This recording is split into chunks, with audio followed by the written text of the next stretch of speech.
வணக்கம். இது தமிழ் குரலின் சிறப்பு நேர்காணல். இன்றைக்கு நம்மோடு இணைந்திருக்கிறவர் மரியாதைக்குரிய மூத்த பத்திரிகையாளர், அரசியல் திறனாய்வாளர் மற்றும் வழக்கறிஞர் ஐயா முனைவர் தராசு ஷியாம் அவர்கள். சார் வணக்கம் சார். வணக்கம் வணக்கம். திமுக vs பாஜக அப்படின்னு நரேட்டிவ் கட்டமைக்கப்படுவது அதிமுகவுக்கு நல்லதல்லங்கிற மாதிரியான ஒரு ஸ்டேட்மெண்ட்டை கொடுத்திருக்கிறார் 26 நோக்கி போகும்போது. அதிமுகவுடைய முக்கியத்துவம் இழக்கப்படும் அப்படிங்கிற இடத்துல இருந்து நம்ம பார்க்க வேண்டியிருக்கா? ஏன்னா இப்ப அடுத்த தேர்தல் ஆணையம் செய்யற ஒவ்வொரு தவறையும் பிஜேபி தான் டிஃபெண்ட் பண்ண போகுது அப்படின்னு வரும்போது அது ஆட்டோமேட்டிக்கா ஒரு சட்டமன்ற தேர்தலுக்குள்ள மத்திய அரசின் மீதான விமர்சனங்கள் ஒரு டிசைடிங் ஃபேக்டரா போக வாய்ப்பு இருக்கா? ஆனா அதிமுக அதை மௌனமா கடக்கும் போது அவங்க டிஃபெண்ட் பண்ற இடத்துக்கு வருவாங்கல்ல, அந்த ஒரு நெருக்கடி மாறுமா சார்? அது முதல்ல இருந்தே அந்த நெருக்கடி அதிமுகவுக்கு இருந்ததுங்க. நான் ஆரம்பத்திலே கூட சொல்லியிருக்கேன். அதாவது மத்திய ஆளுங்கட்சி அது எப்போதுமே பிற மாநிலங்களின் அரசியலையும் சேர்த்து தான் செய்ய முடியும். அப்போ வேற ஒரு மாநிலத்துல வேற ஒரு பிரச்சனை, அதை பிஜேபி தலையில அது விடிஞ்சுது அப்படின்னா இங்க தமிழ்நாட்டிலே அது பிஜேபி தலையில தான் விடியும். வேற வழி கிடையாது. இப்போ இந்தி ஒரு சர்க்குலர் விட்டாங்க அப்படின்னா தமிழ்நாட்டு அரசியல் வேற மாதிரி மாறும். சின்ன உதாரணமா நான் சொல்றேன். இப்படி பல விஷயங்கள். இப்போ தமிழ்நாட்டுக்கு சார் வரப்போகுது. வெஸ்ட் பெங்கால் சாருக்கு எதிராக வெஸ்ட் பெங்கால் கவர்மெண்ட் குரல் கொடுக்குது. அவங்க எப்படி இந்த டியூட்டிக்கு கவர்மெண்ட் சர்வெண்ட்லாம் அனுப்புவாங்கன்னே இப்ப தெரியல. அது பெரிய பிரச்சனையா இருக்கு. அப்படின்னா அது என்ன மாதிரியான எதிர்விளைவுகளை தோற்றுவிக்கும்? தேர்தல் ஆணையம் ஒரு கட்டளை இடுது, அதை ஸ்டேட் கவர்மெண்ட் மீறுது. இப்ப தமிழ்நாடு கவர்மெண்ட்டுக்கு டைம் இருக்கு. வெஸ்ட் பெங்கால் உதாரணத்தை பின்பற்றி இவங்களும் மீறலாம்.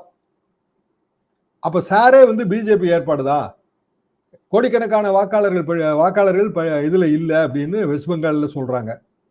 கிட்டத்தட்ட 50% வாக்காளர்கள் இல்ல. என்னன்னா அவங்க எடுத்திருக்கிற அந்த செக் பீரியட்ல உள்ள லிஸ்ட் படி பார்த்தா இப்ப இல்ல. ஆதார் கார்டை வச்சுக்கன்னு சொல்லிருச்சு சுப்ரீம் கோர்ட். அதாவது 10 டாக்குமெண்ட் அவங்க கேட்டாங்க, 11வது டாக்குமெண்ட் ஆதார். இப்ப இவங்க என்ன சொல்றாங்கன்னா, ஆதார் கார்டை வச்சுக்கோங்க, ஆனா அதோட சேர்த்து நீங்க சப்போர்ட்டிங் டாக்குமெண்ட் வேற ஏதாவது கொடுக்கணும், அப்பதான் நீங்க சிட்டிசன் நாங்க எடுத்துக்கோன்றாங்க. பட் சிட்டிசன் எடுக்க வேண்டிய வேலையே அந்த உரிமையை கூட தேர்தல் ஆணையத்துக்கு இல்லை. அது ஐடென்டிட்டி மட்டும் தான் அது பார்க்க முடியுங்க, சிட்டிசன்ஷிப் பார்க்க முடியாது. இவ்வளவு பிரச்சனை வெஸ்ட் பெங்கால்ல ஓடும்போது அங்க கொந்தளிப்பு ஏற்பட போது நல்லா தெரியுது. தமிழ்நாடு அந்த கொந்தளிப்புல ஜாயின் பண்ணா நீங்க சொல்ற மாதிரி அதை ஆன்டி பிஜேபியா தான் கொண்டு போய் விடுவாங்க. ஆன்டி பிஜேபியா கொண்டு போய் விடும்போது அதிமுக ஒரு மௌனமா வேடிக்கை பார்க்க வேண்டிய ஒரு கட்டாயத்துல போய் மாட்டிரும். திருமாவளவன் அதான் சொல்றாரு, இது இப்படியே போனா அதிமுகவுக்கு நல்லது இல்லைன்னு அவர் சொல்ற கருத்து. நான் இதை முதல்ல இருந்தே நான் சொல்லிட்டு இருக்கேங்க. என்ன காரணம்னா பிஜேபியோட சில மெஷினேஷன்ஸ் அப்படிதான் இருக்கு, தொடர்ந்து அப்படிதான் இருக்கு. அப்போ பிஜேபியோட எல்லா தவறுகளும் அதிமுக தலையில விடியும். பிஜேபி தலையில விடியறது ஒரு பக்கம்னா அதிமுக தலையில விடியறது ரெண்டாவது பக்கமா மாறிடும். ஆனா 26ல அதிக ஸ்டேக்ஸ் பிஜேபிக்கு இல்ல, அதிமுக தான் இருக்குங்கிற இடத்துல இருந்து கூட்டணியினுடைய தலைமையாக அவங்க வேற மாதிரி கையாள வேண்டிய தேவை இருக்கு இல்லைங்களா? அன்புமணிகிட்ட போய் அவரு இன்னைக்கு செய்தி தான் அது, ஆனா அது உண்மையா தான் இருக்கும். பிஜேபி தேர்தல் பார்வையாளர் போய் பேசுறாரு. அவரு டெல்லி எல்லா இடத்துலயுமே பிஜேபி மாநில பார்வையாளராக இருந்து வெற்றியை தேடி தந்தவர்னு பிஜேபி கட்சி நினைக்குது. அன்புமணி இவ்வளவு சீட்டு கேட்டாரு, சரி நான் டெல்லியில சொல்றேன்னு அவர் பதில் சொன்னாருன்னு இன்னைக்கு செய்தி பண்ணியிருக்காங்க. சரி நான் அதிமுக சொல்றேன்னு அவர் சொல்லியிருக்கணும். டெல்லி எப்படிங்க எங்க நாட்டாம பண்ண முடியும்? தொகுதி பங்கீட்டுக்கு யாரா இருந்தாலும் காங்கிரஸ் நாட்டாம பண்ணிருமா அப்போ திமுக? அதுக்கெல்லாம் வாய்ப்பே கிடையாது. அப்போ பிஜேபி மாநில பார்வையாளர் அன்புமணிய நேரடியாக பார்ப்பதே ஒரு வகையில தவறு. சரி அவர் என்டிஏல இருக்காருங்க, அதனால பார்க்க போனோம், ஓகே. நீங்களும் உங்க அப்பாவும் சமாதானமா போயிடணும்னு டெல்லி விரும்புது. டெல்லி என்ன விரும்புறது? நானும் எங்க அப்பாவும் சமாதானமா போகணும்னு டெல்லியா விரும்புது. அது எங்க குடும்பத்துக்குள்ள உள்ள பிரச்சனை. சமாதானமா போவோம், சண்டை போடுவோம், நாளைக்கு சமாதானம் ஆகும், அது வேற விஷயம். டெல்லி ஏன் விரும்புது? எதுக்கு நீங்க டெல்லிக்காரங்க இங்க பஞ்சாயத்து பண்றீங்க? இது ஒரு கேள்வி. அன்புமணி அதெல்லாம் முடியாதுங்க, எங்க அப்பா அப்படிதான் இருக்காரு, நான் என்ன பண்றது, ஆனா எங்களுக்கு சீட்டு அதிகமா வேணுங்க. டாக்டர் ராமதாஸ் உடனே அவரோட நெருங்கிய ஒரு நண்பர், அவர்கிட்ட என்னங்க இது டெல்லி போய் அன்புமணிட்டு போய் பேசுறது, ஏன்ட்ட எல்லாம் பேசணும். அப்ப அவருமே டெல்லி தாண்ட பேசணும்னு நினைக்கிறாரு. இது போக அன்புமணி மறைமுகமா சொன்னதாக அதே செய்தியில் என்ன இருக்குன்னா, எல்லாத்துக்கும் காரணம் ஒரு திமுக எம்பி தான், அவர் பாண்டிச்சேரியில முதலமைச்சர் ஆகணுங்கிறதுக்காக இப்படி செய்யறாருங்க. பழையபடி பாருங்க, அது எங்க சுத்தி எப்படி வருதுன்னு பாருங்க. அப்ப ஆர் இன் அதர் வேர்ட்ஸ், பல குழப்பங்களுக்கு காரணம் டெல்லி தான். தமிழ்நாடு பாலிடிக்ஸ்ல ஏற்படுற பல குழப்பங்களுக்கு காரணம் விஜயோட கரூர் ஸ்டாம்பீடு ஒரு துக்கமான சம்பவம். அதை வச்சு அரசியல் பண்றாங்க. அங்கிருந்து நேரம் ஏகமாலினி குழு அனுப்புறாங்க. அப்புறம் சுப்ரீம் கோர்ட் ஒரு ஆர்டரை போடுது. அப்புறம் சிபிஐ வந்து ஒரு கவரை கொடுக்குறாங்கன்னு சொல்லி அதை கிளப்பி விடுறாங்க. தொடர்ந்து செய்தி சுற்றுல வைக்கிறாங்க பாருங்க. ஹேமமாலினி பேசியதும் அரசியல், கேசி வேணுகோபால் பேசாததும் அரசியல். கண்டிப்பா. அப்ப விஜய்ங்கிறவர் ஒரு தேர்ட் ஃபோர்ஸா வராருங்க. உண்மையிலே அவருக்கு எவ்வளவு ஓட்டுலாம் யாருக்கும் தெரியாது. சினிமா கவர்ச்சி இருக்கு. இளைஞர்கள் ஓட்டு போடுவாங்கன்னு நினைக்கிறாங்க. அவ்வளவுதான். இதே கவர்ச்சி விஜயகாந்துக்கு இருந்ததுங்க. பயங்கரமா ஓட்டு விழ போகுதுன்னு தான் எதிர்பார்த்தாங்க. 2006 அவருக்கு 8% 9% தான் கிடைச்சது. 10க்குள்ள தான் இருந்ததுங்க. இப்ப அதே நிலைமை தான் விஜய்க்கு இருக்குங்கிறது தான் என்னோட ஆரம்ப கட்ட கணிப்பு. ஆனா இவங்களே அதை வந்து ஆதரவு பெருக்கிறாங்களோன்னு எனக்கு ஒரு சந்தேகம். பபுள் பாலிடிக்ஸ், சோப்பு குமிழி மாதிரி ஊதி விட்டா காத்துல பறக்கும். காத்துல பறக்கிறதுனால அது பேட் ஆயிருமா, பறவை ஆயிருமா? அப்போ பறக்க விட்டுருக்காங்க. உதயகுமார் உடனே சொல்றாரு, நீங்க இங்க வந்துருங்க, அதான் உங்களுக்கு நல்லது, உங்க கட்சி அழிச்சிருவாங்க. அவங்க கட்சி அழிக்கிறத பத்தி நீங்க ஏன் கவலைப்படுறீங்க? அது தெரியாது. விஜய் வந்தா வந்து வெற்றி அப்படின்னா அதிமுக அவ்வளவு பலவீனமா இருக்கா? சரி, அதிமுக பலவீனமா இருக்குன்னு நீங்க மனதார ஒத்துக்கிறீங்களான்னு தெரியாது. ஆனா கூடவே சேர்த்து பிஜேபியும் பலவீனமா இருக்குங்களா சொல்றீங்க. நயினார் கூட்டத்துக்கு அதிமுகவினர் போறாங்களான்னு ஒரு கேள்வி இருக்கு. இவர் கூட்டத்துக்கு அவங்க முத நாள் வந்தாங்க. நீங்க அதை கூட வளர்க்கறது அல்லது கூட்டணி கட்சியை பலப்படுத்த கூட பார்க்காம விஜயை கூப்பிடுறதா உங்களுக்கு போக்கஸ்னா வேற எதுவும் திட்டம் இருக்காங்கிற கேள்வி இருக்கு. இன்னொன்னு, அந்த கிரௌட் சரியா ஆர்கனைஸ் ஆகல பாருங்க. நயினாரோட மீட்டிங்ஸ் இன்னும் சொல்ல போனா ஒரு மீடியா வெளிச்சம் குறைவா இருக்கு, ஆர்கனைஸ் ஆகல. எடப்பாடி கூட்டத்தை ஆர்கனைஸ் பண்ண அளவுக்கு நயினார் கூட்டத்தை ஆர்கனைஸ் பண்ணல. அது பளிச்சுன்னு தெரியுதுங்க. விஜய் கூட்டம் தானே வருது, அது ரசிகர்கள், அதை நீங்க தடுக்கவே முடியாது. அரசியல் தலைவர்களுக்கு ரசிகர்கள் கிடையாது. அண்ணாமலைக்கு மட்டும் ஃபேன் கிளப் இருக்குங்க, மற்றவங்களுக்கு யாருக்கும் ஃபேன் கிளப் கிடையாதுல்ல. அது கூட அண்ணாமலை வேணாம் ஃபேன் கிளப் வைக்காதீங்கன்னு சொல்லிட்டு நிறைய ஃபேன் கிளப் அலோவ் பண்ணிட்டே இருக்காரு போல இருக்கு. ஒட்டுமொத்தத்துல பிஜேபி டிவைடர் ஹவுஸா இருக்கு, அதிமுகவும் டிவைடர் ஹவுஸா இருக்கு. விஜய் வந்துதான் இந்த டிவைடர் ஹவுஸை சரி பண்ணுவாரு அப்படிங்கிற ஒரு பிக்சரை இவங்களே தான் கிரியேட் பண்றாங்க. விஜய் வரதுனால மட்டும் வெற்றி கிடைச்சிருமாங்க? என்ன கொண்டு வர போகிறார் அப்படிங்கிறது ரொம்ப முக்கியமான கேள்வி. கை மூடி இருக்கிற வரைக்கும் தான் அந்த சஸ்பென்ஸ். 26 அப்படிதான்.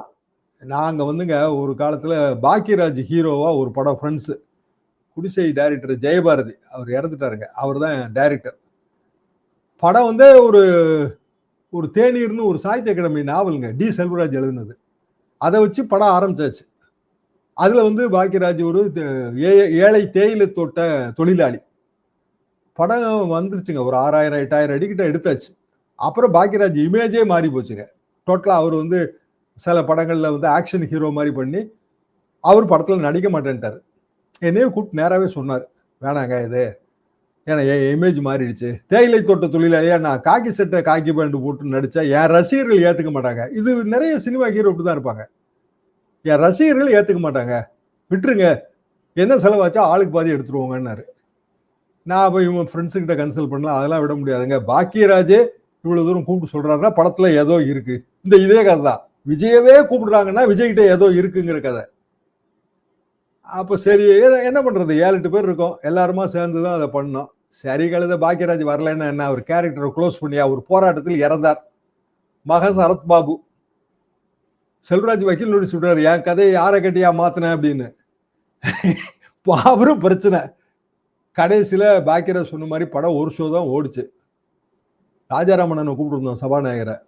அவர் சொன்னாரு, இந்த படத்தை நீங்க முதல்ல ரிலீஸ் பண்ணியிருந்தீங்கன்னா எம்ஜிஆர் வந்து பாக்கியராஜ கலை உலக வாரிசுன்னு சொல்லியிருக்க மாட்டாரு.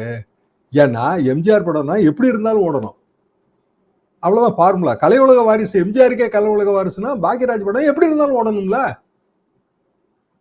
இது வந்து சினிமா மைண்ட் செட்டு.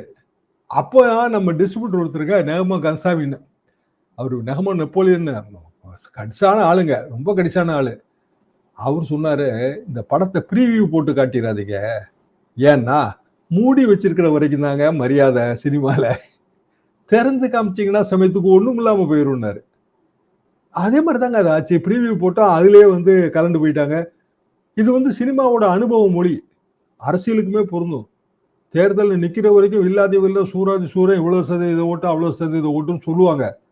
நின்ன பிறகு அந்த எதிர்பார்ப்பு வரலைன்னாலே அவுட் ஆயிரும்.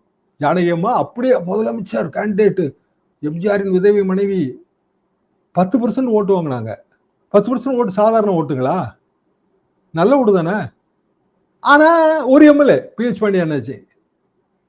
ஆனா அவங்க வந்து இல்ல இனி சரியா வராதுங்க, 10% ஓட்டு அதை வச்சு ஒண்ணும் செய்ய முடியாது, ஜானகி அம்மா விலகட்டும், ஜெயலலிதாவே வந்து கட்சி தலைமை ஆகட்டும்னு டக்குன்னு வேற மாதிரி முடிச்சு விட்டாங்க. ஒரு அரசியல் வாழ்க்கையே வேற மாதிரி திசை திரும்பி முடிஞ்சே போச்சு. இப்ப அரசியலும் அப்படிதான், சினிமாவும் அப்படிதான். நீங்க திறந்து காமிச்சு ஒண்ணும் இல்லைன்னு ஆயிட்டீங்கன்னாலும் நீங்க அவுட் ஆயிருவீங்க. ஒரு குறிப்பிட்ட சதவீதம் வாங்கி கட்சியோட கட்டமைப்பெல்லாம் வளர்த்து கொஞ்சம் கொஞ்சமா முன்னேறி அது வேற விஷயம். திமுக மாதிரியான ஒரு கட்சி அப்படியான ரூட்ல வந்தது. அப்போ எதை நீங்க ஃபாலோ பண்றீங்க, பண்ண போறீங்க விஜய்ங்கிறதே ஒரு கேள்விக்குறி. அவர் வந்து ரொம்ப ரொம்ப அமைதியா ஜென் மனநிலையில் இருக்காரு, புத்தா மாதிரி இருக்காரு. யாரு என்ன சொன்னாலும் பதில் சொல்றது இல்ல. அப்படித்தானே இருக்காரு அவர். ஆக்சுவலா மழை பெய்தான்னு கூட அவருக்கு தெரியுமான்னு சந்தேகம் தான். அப்போ இவரை வச்சுக்கிட்டு இவங்க என்ன கணக்கு போட்டாலும் அந்த கணக்கு கடைசியில வந்து தலைகீழா மாறுறதுக்கும் வாய்ப்பு இருக்கு. பீகார் தேர்தல்ல பிஜேபி அங்க கான்சென்ட்ரேட் பண்ணிட்டு இருக்கிறதுக்குள்ள இங்க கூட்டணி ஒரு டெசிஷனுக்குள்ள நம்ம எடுக்கிறதுக்குள்ள கொண்டு வந்துடணும்னு எடப்பாடி பழனிசாமி அவர்கள் நினைக்கிறாரா? ஏன்னா ஆர்பி உதயகுமார் பேசினாலும் ரொம்ப டெஸ்பரேட்டா வரணும், இல்லைன்னா காப்பாற்ற முடியாதுங்கிறதெல்லாம் ஒரு எச்சரிக்கையாகவும் பார்க்கப்படுது. அதே போல சீட் நெகோசியேஷன் நாங்க முடிவு பண்ணுவோம் அப்படிங்கிறத உறுதி பண்ணிக்கிறதுக்கு அதிமுக கொஞ்சம் பிரயத்தனப்படுதோன்னு பார்க்க வேண்டியிருக்குல்ல சார்.